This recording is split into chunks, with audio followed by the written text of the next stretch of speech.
¿Qué tal, chicos de Cantuta?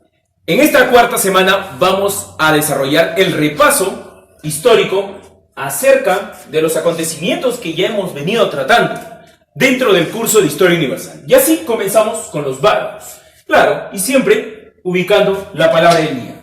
La palabra del día es hostilidad. ¿Qué vendría a ser hostilidad?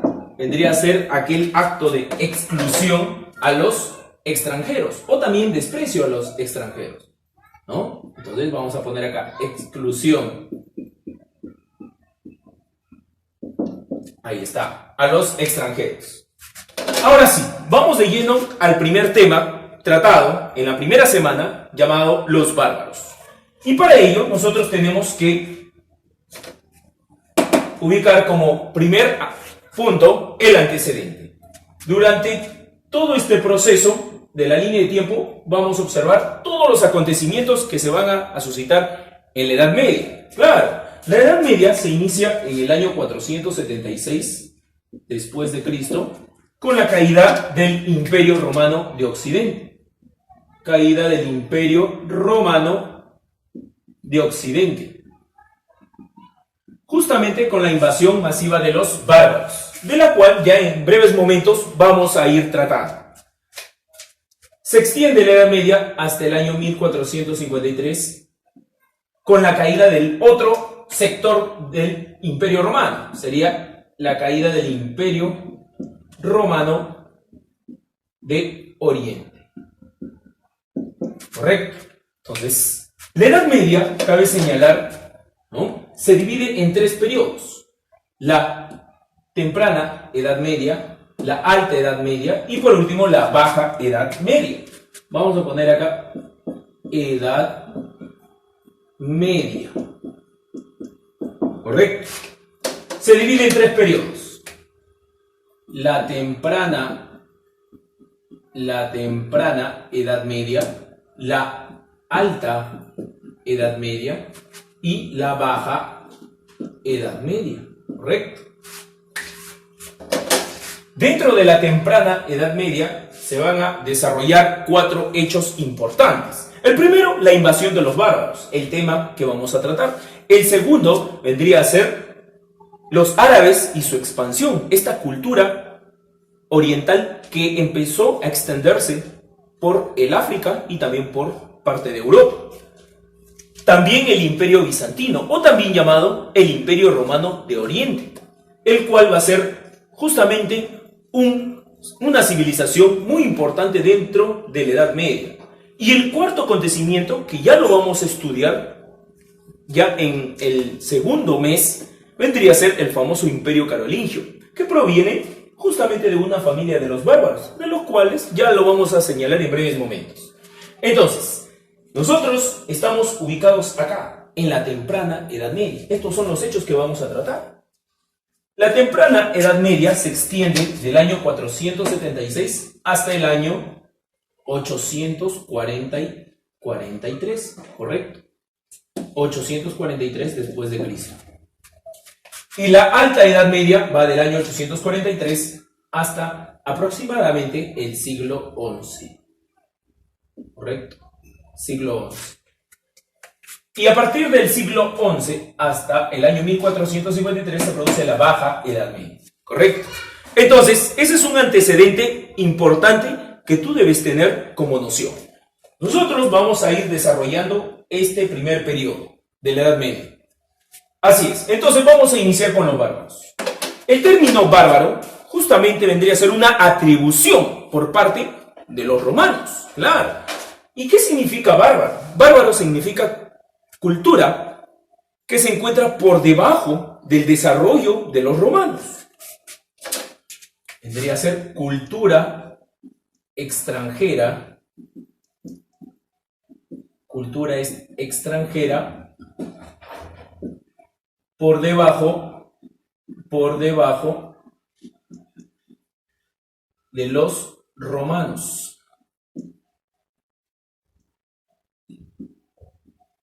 También les decían bárbaros justamente por ser extranjeros, porque se encontraban a las afueras, ¿no?, o cerca de la frontera del Imperio Romano de Occidente. ¿Y cuál era el Imperio Romano de Occidente? Todo este sector, hasta esta frontera de color rojo. Todo esto eran los dominios del Imperio Romano Occidente. Y el Imperio Romano de Oriente, toda esta zona de acá, ¿correcto? Entonces, todo lo que estaba fuera de la frontera del Imperio Romano de Occidente fueron llamados bárbaros, culturas extranjeras por debajo de los romanos. Así es. Entonces, ya teniendo la noción a qué, ¿no?, se refiere con la terminología bárbaro, pasamos a las familias bárbaras. Así, esos grupos extranjeros que se encontraban distribuidos en toda la zona externa de Roma de Occidente. Entonces, son tres grandes familias. Los primeros son llamados los germanos. Germanos. Así es. Los germanos invadieron Roma de Occidente, ¿no?, y se ubicaron en lugares estratégicos, como podemos ver acá, ¿no?, los puntos de color rojo.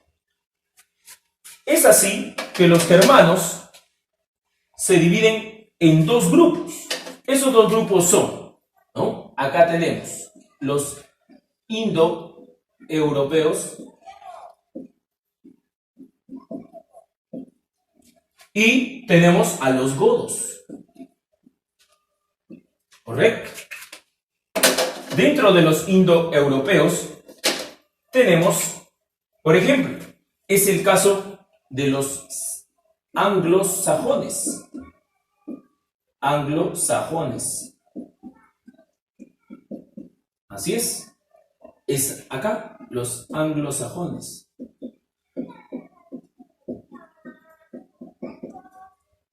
Tenemos también a los francos. Acá se encuentran los francos. Este se convertiría posteriormente en uno de los reinos más poderosos durante la Edad Media. De acá nacería justamente el famoso Imperio Carolingio. También tenemos acá, dentro de este sector, ¿no?, muy notorio, a los lombardos. A los lombardos. Y justamente se encuentran acá al sur, ¿no?, de la península itálica, de esa botita. Lombardos. Ahora, pasamos a los godos. Los godos vendrían a ser tanto los visigodos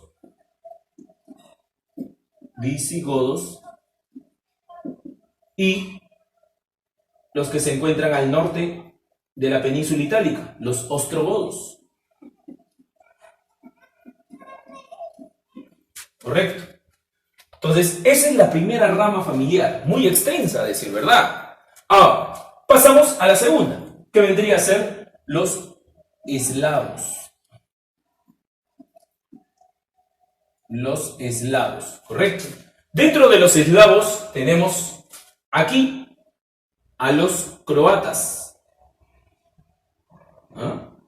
Disculpen, a los serbios. Tenemos a los croatas y a los búlgaros. Ahí está. Serbios, croatas y búlgaros.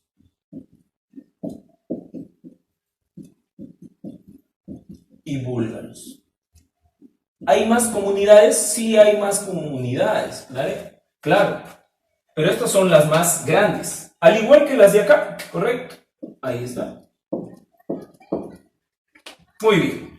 Y por último, la tercera rama familiar, extensa, a decir verdad también, ¿no?, vendría a ser los mongoles, o también llamados tártaros. O de lo contrario, también eran llamados como los orientales, los tártaros. Así es. Entonces, vendría a ser llamada los tártaros. Y los tártaros está conformado básicamente por tres poderosos, ¿no?, por tres poderosas comunidades. Por ejemplo, ahí tenemos a los hunos, tenemos a los árabes y tenemos a los turcos. ¿Correcto? Entonces, los hunos, árabes y turcos. Justamente de esta tercera familia llamada los tártaros o mongoles, justamente destacan los famosos hunos.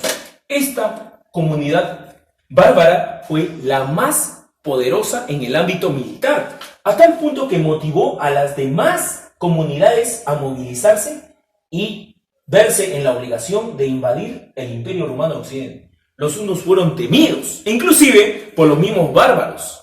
Así es, porque los romanos tuvieron que enfrentarse a los hunos, porque esta era una amenaza que poco a poco venía del Asia rumbo a Europa, ¿correcto?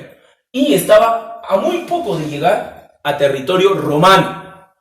De esta forma, los hunos estaban liderados por el famoso Atila, ¿correcto? Atila era su jefe militar, era el líder de todo este grupo bárbaro, ¿correcto? Entonces, acá tenemos a Atila, bautizado como el azote de Dios. ¿Por qué? Porque tierra que llegaba, tierra que era sometida e invadida y destruida.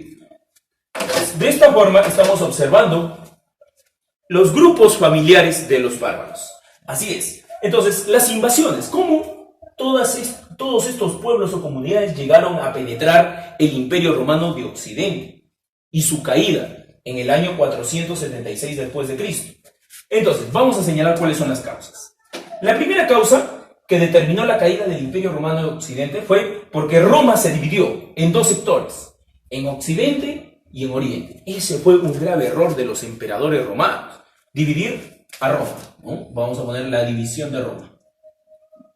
Una vez que Roma se dividió, se debilitó, tanto en lo político, en lo económico, en lo social y sobre todo en lo militar. Entonces, división de Roma. Así es. Segunda causa o factor vendría a ser que los bárbaros, estos pueblos bárbaros, empezaron a aumentar en población. Y al tener un reducido territorio a las afueras de Roma, entonces al ser su territorio muy pequeño y al aumentar su población, ya ese territorio estaba muy saturado. Entonces se vieron en la necesidad de llegar a Roma de Occidente, porque su territorio ya era muy pequeño, ya no se podía abastecer para gran cantidad, ¿no?, de habitantes. Entonces la sobrepoblación de los bárbaros también incentivó a la invasión, sobrepoblación. ¿Y cuál vendría a ser la tercera causa determinante? La tercera causa fue prácticamente el poder de los hunos. Los hunos, como hace un rato te lo comenté, espantaron a todos los pueblos bárbaros.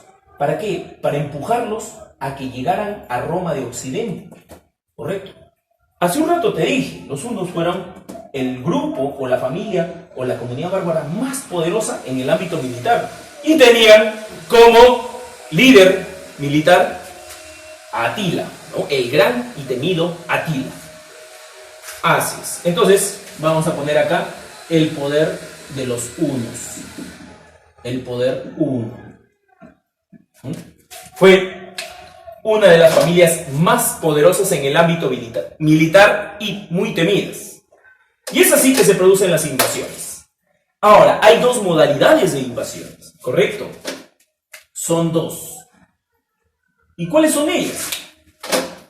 Vendría a ser las invasiones pacíficas, y las invasiones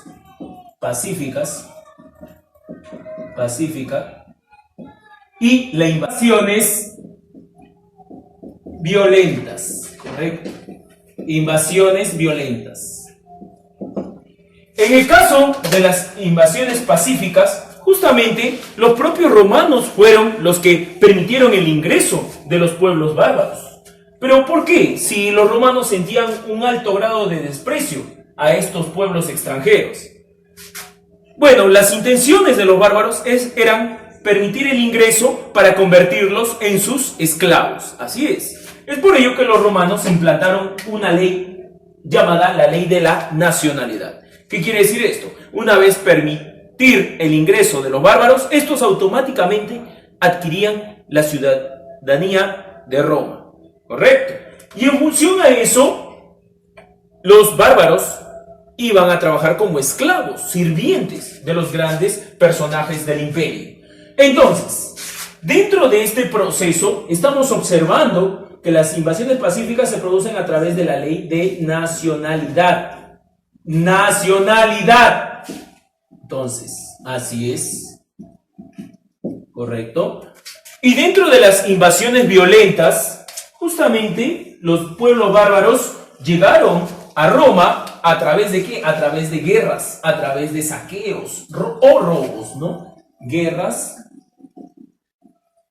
o en este caso saqueos. Saqueos. Y es así como se toma el Imperio Romano de Occidente y su posterior caída en el año 476. Ahora sí, pasamos a los árabes y su expansión. Este pueblo, también que pertenecía al grupo de los bárbaros, justamente a la familia de los tártaros o mongoles, tiene una cronología extensa, claro. Sus orígenes se remontan a los 350 años antes, ¿no? Disculpen, después de Cristo, ¿correcto? Los 350 años después de Cristo. Extendiéndose hasta el año 1492 después de Cristo. La cronología se divide en 4 periodos, o también llamados califatos, que ya justamente ese término lo vamos a utilizar posteriormente, ya en el punto 3. El periodo perfecto, se hace llamar este, el periodo ortodoxo, el periodo omeya y, por último, el periodo abásida. Abásida, así es. Entonces, pasamos a la ubicación geográfica. Este pueblo, llamado árabe, se ubica en la región justamente que tiene el nombre de la península arábica. Arábica. De ahí justamente que viene el término árabe. Ahora, los límites. Este pequeño pueblo, que se ubicaba acá en este punto de color negro, ¿no? Núcleo central de toda la comunidad árabe, limitaba por el norte con los montes de Armenia. Montes de Armenia. Por el sur, ¿no? Limitaba con lo que vendría a ser la zona del Mar Rojo. Por el oeste, con el mar Mediterráneo.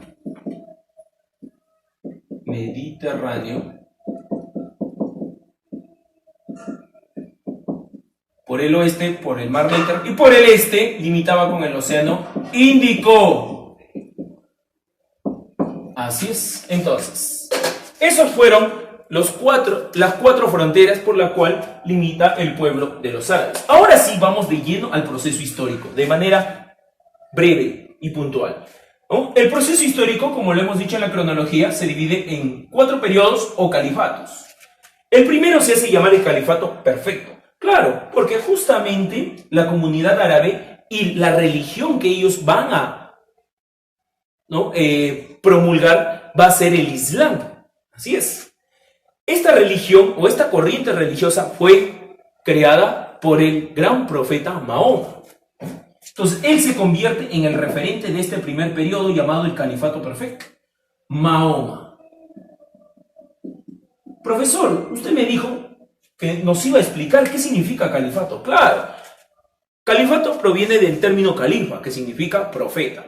Justamente este personaje fue el gran profeta, el primero seguidor de esta corriente llamada el Islam. Ahora, Mahoma, a la edad de 44 años, recibió a través de un sueño un mensaje divino por el ángel Gabriel, según lo que cuenta él en sus anécdotas. Este personaje era una persona de altos recursos, se dedicaba al comercio y recibió el mensaje divino del ángel Gabriel.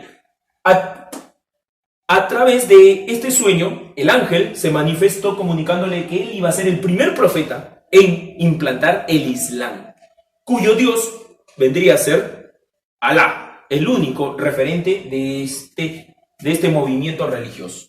Ahí está, Mahoma. Entonces, es así como Mahoma sale de la Meca, justamente su ciudad natal. Sale de la Meca, escapa de ahí. ¿Por qué? Porque va a empezar a predicar la corriente del Islam, ¿no?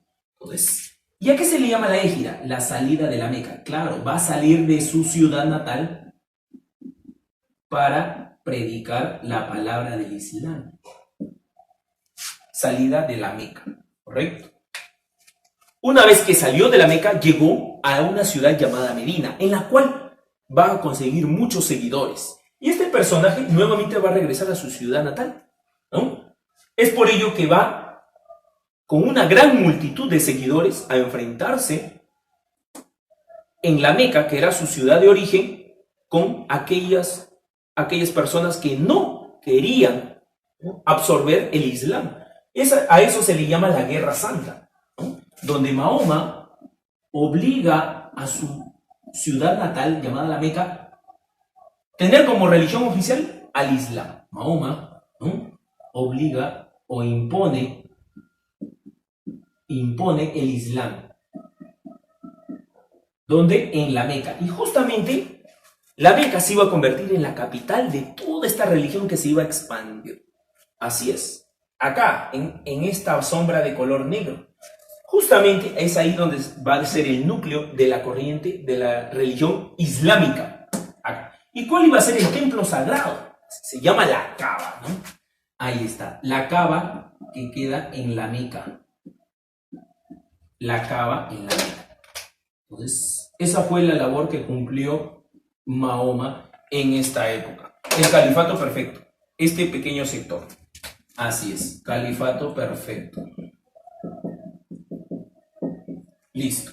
Ahora, seguimos con el siguiente periodo, califato ortodoxo. Una vez que Mahoma cumplió con su labor y fundó el Islam, entonces dejó como herederos ¿a quiénes? A los siguientes profetas o califas. De ahí proviene ortodoxo. ¿Por qué? ¿Qué significa ortodoxo? Quiere decir de que los sucesores, los discípulos de Mahoma van a seguir con sus mismos lineamientos y mensajes. Entonces, fueron los discípulos de Mahoma, directos. Discípulos de Mahoma. Así es. Entonces, y es así como de esta sombra negra va a empezarse a expandir el mundo árabe en toda la península. Colonizaron la península arábica, que se llamaría posteriormente así, arábica. Entonces, poco a poco ya estaban extendiendo su dominio. Y no solamente extendían su territorio, sino que también llegaban con su religión. Y así llegamos al califato omeya. Fíjate, es aquí donde se produce la máxima expansión. Este tercer periodo se va a extender ¿por dónde? Por el norte de África y una pequeña parte del continente europeo. Entonces vamos a poner acá, expansión norte de África. Norte de África. El norte de África, ¿correcto? Ahí está. Entonces, el norte de África. Ahora, antes de llegar a este sector llamado, ¿no?, el sur de la península ibérica, o en la actualidad España, antes de colonizar este sector, justamente los últimos descendientes de este periodo, los omeya, fueron atacados por los abásidas. Y es así como desaparece. Pero un sucesor, un descendiente nomás queda en vida. Ese sería Abderramán. Abderramán. Este personaje es el único que va a vivir o sobrevivir del ataque de los abásidas. Y este justamente va a desplazarse hacia España. Ahí va a escapar. Cruza el estrecho de Gibraltar. Esto se llama el estrecho de Gibraltar. Gibraltar. Así es. Va a cruzar el estrecho de Gibraltar y va a empezar a colonizar. Va a invadir España. Y España estuvo sometida por los árabes, ¿cuántos siglos? 7 siglos. Así es. Desde el año 711 hasta el año 1492. Imagínate. Los españoles estuvieron invadidos. Es por ello, si te acuerdas en el repaso que tuvimos en Historia del Perú, ¿no?, ¿por qué el reino español no fue el primero en promover los viajes de navegación. ¿Quiénes fueron? ¿Te acuerdas? Fueron los portugueses. Muy bien. Entonces, a eso se debe, pues, porque los árabes llegaron acá. ¿Y a qué periodo pertenecía? A los Omeya. ¿Quién fue? Abderramán.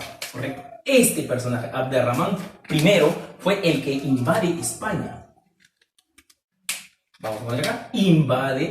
Invasión España. ¿Cuántos siglos? 7 siglos. No te olvides, puede venir en el examen. 7 siglos, claro. 711 al año 1492. ¿Quiénes sacaron a los árabes de España? Los reyes católicos. Listo, pasamos al último periodo, los abásidas. Una vez que los abásidas tomaron prácticamente el sector de los Omeya, ellos también expandieron. ¿Por dónde expandieron? Claro, expandieron prácticamente por el cercano oriente, llamado así este sector. Entonces se expandieron por el cercano oriente y también por la península itálica. Esta botita que hoy en día es Italia, ¿correcto? Entonces fue, ¿no? Acá vamos a poner el cercano oriente. Oriente y la península itálica. Ahí está, la península itálica. ¿Y quién se encargó de expandir todo esto? Fue un personaje dentro de esta historia llamado Abu Abbas. Este personaje fue el autor de la expansión. Y es así como se expande esta comunidad árabe. Por eso dice los árabes y su expansión. Y no solamente expandieron territorio, sino toda su religión. Su religión era lo más importante dentro de sus aportes culturales. Y justamente llegamos a los aportes culturales. La religión, ¿cómo se llama la religión? Ya lo hemos dicho, chicos. Se llama el Islam, ¿correcto? Se llama el Islam. Así es. El seguidor, ¿no? ¿Cómo se llamaba el seguidor? Aquellos que profetizan el Islam. Se llaman musulmanes, ¿correcto? Musulmán. ¿No? ¿Y qué significa musulmán? Significa un seguidor, ¿no? Un subordinado a la religión del Islam.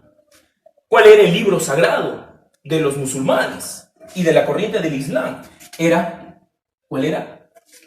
¿Cuál vendría a ser el libro? Simplemente era llamado el Corán. ¿Correcto? El Corán. Y dentro del Corán habían 5 principios o normas de vida de los seguidores del islamismo. ¿Cuáles eran ellos? ¿No? Ayunar en el mes de Ramadán, ¿correcto? Rezar 5 veces al día, ¿no? Sin orar 5 veces, ¿no? Al día. Visitar, aunque sea una vez en toda su vida, ¿no? El templo sagrado. ¿Cómo se llama? La Kaaba, ¿no? Visitar la Kaaba. La Kaaba. ¿Qué queda en la Meca? ¿Correcto? Ahora, siguiente norma, ¿no? Otorgar limosna, ¿no? Otorgar limosna. Hacer acto de caridad.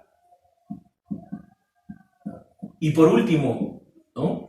Estaba prohibido consumir vino, carne de cerdo. ¿Correcto? No vino.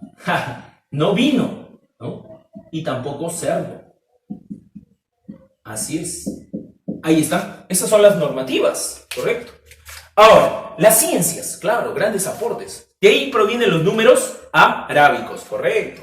Los números arábicos, ¿no? El 0, el 1, el 2, el 3, etc. ¿No? Vamos a poner acá números arábicos. También, ¿no? El álgebra, la aritmética, ¿correcto? La medicina, acá tenemos lo que es la alquimia, pues.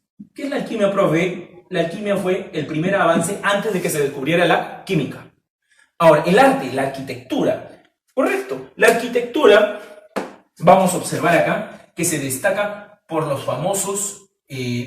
las famosas mezquitas. Mezquitas, ¿qué eran mezquitas? Eran templos pequeños, correcto, que representaban al templo más importante de los árabes. ¿Cuál era? La Kaaba. ¿Y qué eran las mezquitas? ¿Dónde estaban? Las mezquitas por lo general estaban lejos de la Kaaba. Como hace un rato te dije, representan a la Kaaba. Entonces, por ejemplo, ¿dónde encontraron más mezquitas en España. En España hay bastantes mezquitas porque se encontraban lejos de la Kaaba. Entonces, como los árabes no se podían desplazar desde Europa hasta Asia, entonces es ahí donde adoraban nada más. Asistían a esas mezquitas y ahí es donde adoraban. ¿Correcto? Las mezquitas. Otro aporte de la arquitectura vendría a ser los azulejos. Es una técnica hermosa que está elaborada en sus templos sagrados. En la literatura, básicamente los grandes escritores fueron anónimos, sus obras. Por ejemplo, la más resaltante tenemos Las Mil y Una Noches, en la cual habla acerca del proceso y de la cultura de los árabes, ¿no? Mil y una noche. Así es. Mil y una noche. Mil y una noche. Así es. Ahora, entonces, de esa forma pasamos al Imperio Bizantino, ¿correcto?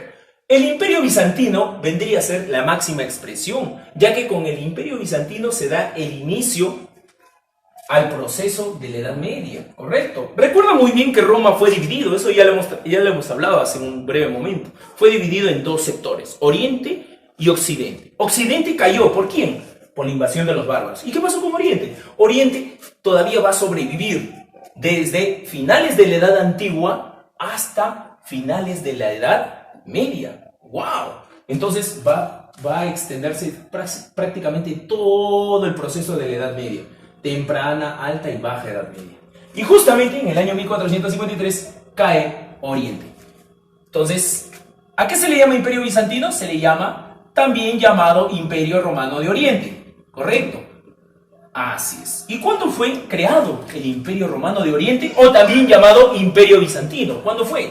Fue creado en el año 395 después de Cristo, hasta el año 1453 después de Cristo. Así es. ¿Quién creó el Imperio Bizantino? Fue el emperador Teodosio, quien dividió a Roma en Occidente y en Oriente, ¿correcto? Y en 1453 se produce la caída del Imperio Romano de Oriente. Así es. Ahora, antecedentes. Mira, antecedentes. Vamos a observar prácticamente el origen remoto del Imperio Bizantino. ¿Y por qué es llamado bizantino? ¿No? Ese nombre. Entonces, Diocleciano fue el primero en proponer que Roma se dividiera en dos sectores, Occidente y Oriente, ¿no? Él fue el primero en dividir Roma. Pero esa división prácticamente duró pocos años, porque después vendría el emperador Constantino y nuevamente unifica Roma. ¿Qué significa unificar? Nuevamente une a Roma. Entonces, pero profesor, acá usted puso Teodosio fue el que dividió Roma, pero acá dice Diocleciano. No, a ver, este fue el primero en dividirlo, sí, pero solamente duró poco tiempo. En cambio, cuando Teodosio lo divide, es ya de forma definitiva, ¿correcto? Entonces, unificación de Roma. Hemos dicho que Constantino nuevamente, esta división solamente duró por pocos años porque después nuevamente se va a unificar. Occidente y Oriente nuevamente se unen. No fue una buena idea dividir. Pero pocos años después, nuevamente apareció otro emperador llamado Teodosio, justamente del cual les hablaba. Este va a dividir a Roma de forma definitiva. Disculpen. A Roma definitivamente. Definitivamente, ¿correcto? Ahí está. Listo. Y es así que Teodosio en el año 395 divide definitivamente Roma y lo divide en dos sectores, Occidente y Oriente. Occidente para su hijo Acadio y Oriente para su hijo Honorio. Ahí está. Pues vamos a poner acá Occidente, Oriente, ¿correcto? Ahí está.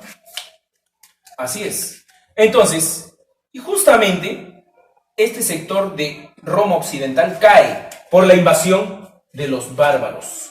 Ahora, ¿y qué sucedió con Oriente? Oriente va a seguir existiendo. Mira, hasta el año 1453. Y es aquí donde Honorio va a poner como primera capital de este imperio a Bizancio. De ahí es donde viene justamente el término Imperio Bizantino o también llamado Imperio Romano de Oriente. Claro, porque la primera capital de este imperio del sector oriental fue Bizancio. De ahí por eso es que se dice Imperio Bizantino. Correcto. Entonces, principales gobernadores, ¿no? Los más importantes. Ahí tenemos a Justiniano. Con él se dice el primer siglo de oro. ¿Por qué? Porque con él se logró la máxima expansión. Fíjate, este personaje quiso recuperar nuevamente Roma, todo. Quiso expulsar a los bárbaros que habían invadido Occidente, quiso nuevamente convertir a Roma en una sola. Siglo de oro. Entonces, máxima expansión. Así es, la máxima expansión. Heraclio fue otro emperador que se enfrentó a los persas. Enfrentó a los persas. A los persas, correcto. Este personaje se enfrentó y defendió su territorio. León III se va a enfrentar al Papa. ¿Y por qué se va a enfrentar al Papa? Porque estuvo en desacuerdo que se debía adorar ¿a qué? A estatuas, a yesos. Entonces, enfrentar al Papa. Se enfrentó al Papa por ese detalle. Estaba en contra de adorar a estatuas. ¿Y cómo se le llama a eso? Se le llama la dieta iconoclasta, que quiere decir que se rehúsa a adorar estatuas. Ahí está. Basilio II, con él se produce el segundo siglo de oro. Correcto, el segundo siglo de oro. Y este personaje prácticamente va a defender los dominios del imperio. Pero todo esto va a ser en vano. ¿Por qué digo en vano? Porque el último emperador del imperio bizantino, llamado Constantino XI, ¿no? Es aquí donde se va a producir la caída, en el año 1453. ¿Y quiénes invaden al imperio bizantino, o también llamado Roma Oriental? ¿Quiénes fueron los que invadieron? Fueron los turcos. Acá se produce la invasión y caída del imperio bizantino. ¿A manos de quién? De los turcos. Un pueblo extranjero, ¿no? Entonces, invasión. Pero antes de caer, ¿no? Este personaje rompe todo contacto con la Iglesia Católica de Occidente. Acá se adoraba a la Iglesia Católica, la corriente de la Iglesia Católica. Pero este personaje, siendo el último gobernador, antes de caer por la invasión de los turcos, él va a fundar una nueva iglesia que se llama la Iglesia Ortodoxa. Entonces, a eso se le llama, ¿no?, la cisma de Oriente. ¿Qué significa? Cuando se dividen, la religión católica se divide en dos, en Iglesia Católica e Iglesia Ortodoxa. Ahí está, ¿no? Iglesia Ortodoxa. Correcto. Así es. Y así llegamos a la religión, ¿correcto? La religión, como tú ya sabes, es la religión ortodoxa. ¿Qué quiere decir? Que siguen los lineamientos al pie de la letra. Al pie de la letra, como dice en la Biblia. Eso quiere decir que no se adora, ¿no?, estatuas. Ahora, la economía, el comercio vendría a ser la primera fuente de trabajo. ¿Por qué? Porque por la zona del imperio de Bizancio se formó la ruta de la seda.